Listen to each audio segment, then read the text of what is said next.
Today I want to talk about lists. Teresa, Monica, Sharon, Nikki, Lisa. So as many of you could probably guess, this topic has come up because there was a list that went around recently that should not have gone around. I'm going to give this one Voldemort treatment so I don't have to link it because I really don't want to divert any more traffic to it. If you don't know what I'm talking about, the short version is that there's a major publication that put out a major list recently ranking albums, and yeah, it's really bad for a lot of reasons.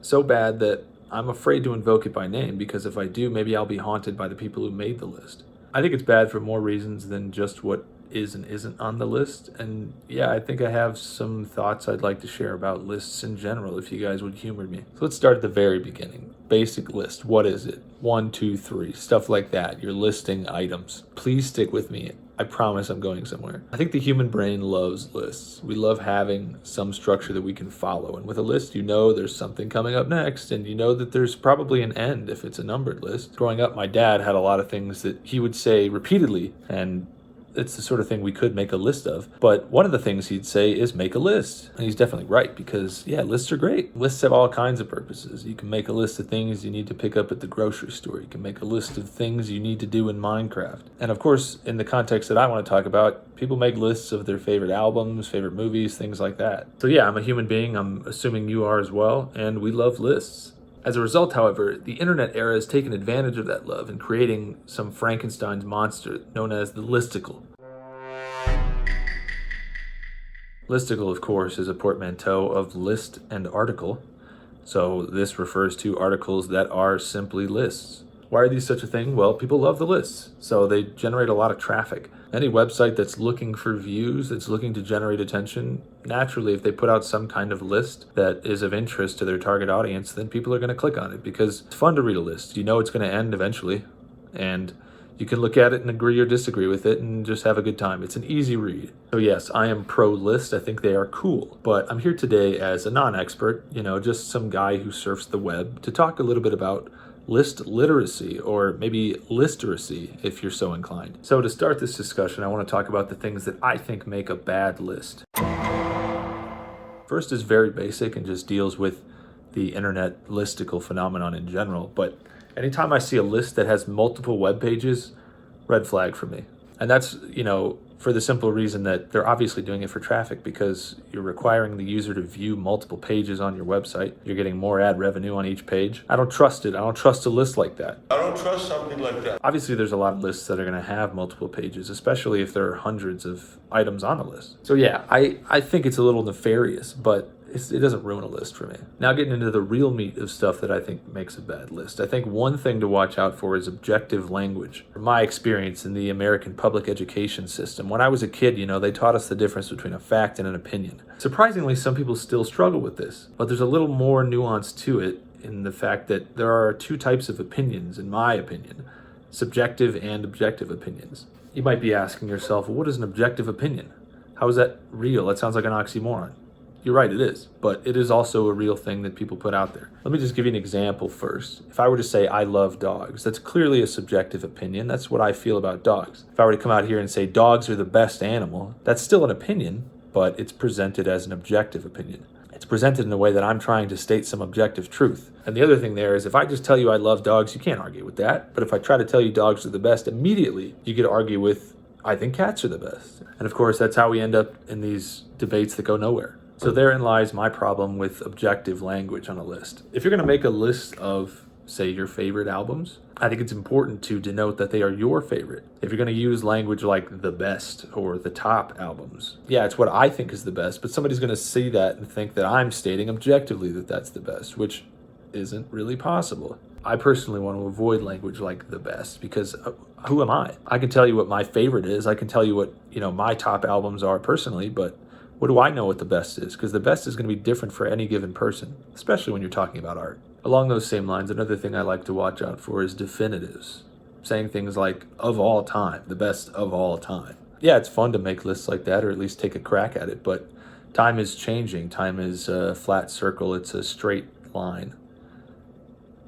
What am I talking about? Oh, time moves in one direction, okay? What that means is as soon as you make a list claiming it's the greatest of all time and then something else comes out, your list is immediately obsolete. So for that reason, I'd say it's good to be careful. Also saying of all time, that can be daunting. And I think that is another problem that I see with lists is a lack of parameters. We're all humans, we all make mistakes. If I were to make a list of the greatest albums of all time, there's plenty of albums that I haven't heard. So I'm missing out on a lot of stuff that people are going to argue, why didn't you include this album that you've never heard of? Well, because I've never heard of it. But that's why parameters are good. Maybe limit it to certain genres or certain years or something like that where you feel comfortable enough to say you've heard enough that you can make a list. And even then, you haven't, because there's things that some guy in the comments is going to tell you missed. The last thing I want to talk about is causing issues for lists is multiple inputs. Now, I'm assuming for this section that, for example, pitchfork.com is watching my video. But this is really applicable to publications or groups of people making a list together. You have a list with a lot of people contributing to it. How do you balance those things? A lot of times it doesn't even make sense. And who do you hold accountable for the awful inclusions? That's a reference to the list that shall not be named. Who do you hold accountable for the bad inclusions? We don't know who put that one on there. We just know that it came from the ultimate source. So there's confusion there. There's obviously inconsistency based on people's opinions, based on people's tastes. I think you can do it right with multiple inputs, and I'll talk about that too later. But in general, if you're going to make some lists, it's probably going to be opinions. So why would you want to share that with somebody else? So now that I have the negatives out there, I want to talk about some of the things that I think make a good list. The first, a big one, is transparency. Whether it's an individual making it or a publication, it's good to let people that are viewing the list know how it is that you made the list that you did, any considerations that went into the ordering or the parameters. And in the case of a list with multiple inputs and a lot of different people contributing, it's very important to explain how those contributions are balanced. A big one for someone like me is recognizing limitations. Like I said before, there's plenty of things that I haven't heard of, plenty of movies I haven't watched. So if I were to make some kind of list, it's important for me to acknowledge, I've never really listened to this artist's catalog like that, or I need to go back and listen to certain things before I can include it. That again leads into the whole idea of definitives being dangerous, because we all have limitations, but if we're unwilling to recognize them, the list isn't going to turn out very good. And lastly, another big thing is a willingness to change the list. Sometimes it's not practical if you're doing a year-end list, but maybe you're somebody who wants to revisit that year-end list a year later and see how things changed. If you're going to make one of those dangerous greatest of all time lists, it would be worthwhile to continue to update it as new things come out that belong on the list. I think that lends some credibility, and while it's still a dangerous list, you can at least make it better. So, while I could have gone for the easy content, pulled up the list that shall not be named, and sat here and complained about all the things I disagreed about, I thought maybe a better practice right now to close this out would be to give you some lists that I do like, some lists that I do return to. The first, as a movie guy, is the Imdb Top 250. I like that list because it is transparent, almost to a level that's dangerous, because they tell you exactly how they include the votes of different people, the fact that they weigh votes more based on how many movies certain accounts have rated. And it is always subject to change because new movies come out, everybody bombs those reviews with high ratings, and then next thing you know, Avengers is on there for a month. It may not be like the most accurate reflection of critically acclaimed stuff, but it is democratic. And I like the idea of just everyday Joes telling you what their favorite movies are, and then we are able to come to some kind of consensus about what is the most important. I think the music equivalent of that would be Rate Your Music.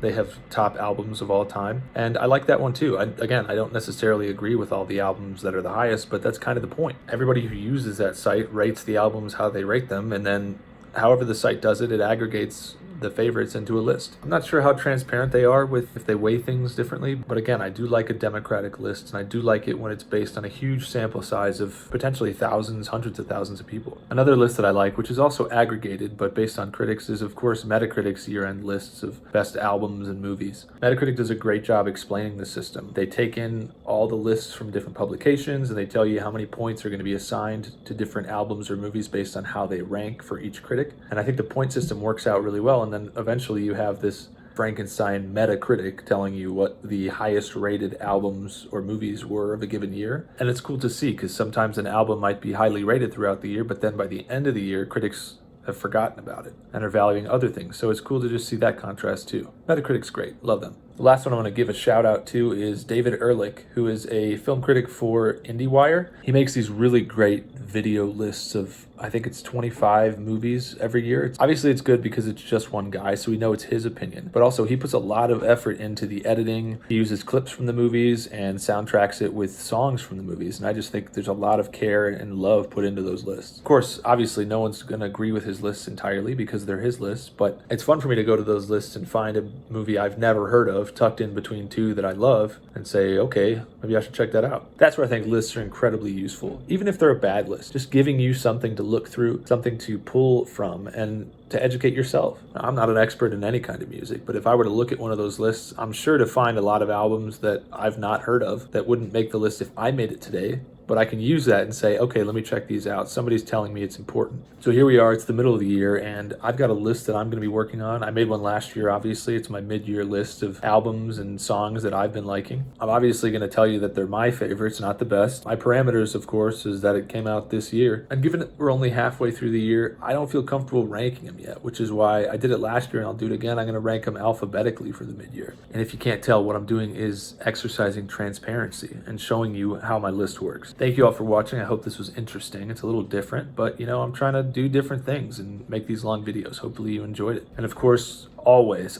watch out for clickbait. Watch out for those red flag lists. I do not trust like that. I don't trust like that.